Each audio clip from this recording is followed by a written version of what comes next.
Unit 9 Inheritance, Topic 9.4 Super Keyword.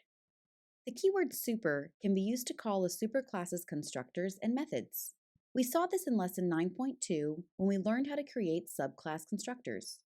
The keyword super is similar to the keyword this that we saw in Unit 5. This refers to the current object and super refers to the superclass object. Just like we could reference methods and pass parameters using the this keyword, we can reference methods and pass parameters using the super keyword. The superclass method can be called in a subclass by using the keyword super with the method name and passing appropriate parameters.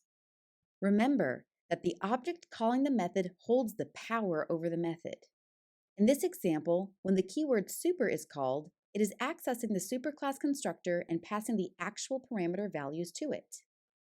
Here, the dog class bark method also calls the superclass speak method by passing it a parameter that will then get used in the speak method. Pay attention. Variable scope. When you declare a private instance variable within a subclass, it exists only within the subclass. It may have the same name as a private instance variable in the superclass, but to your machine, it's a completely different variable. These string instance variables named type may look the same for humans, but to your machine, they are completely different variables, existing only within the classes they've been declared.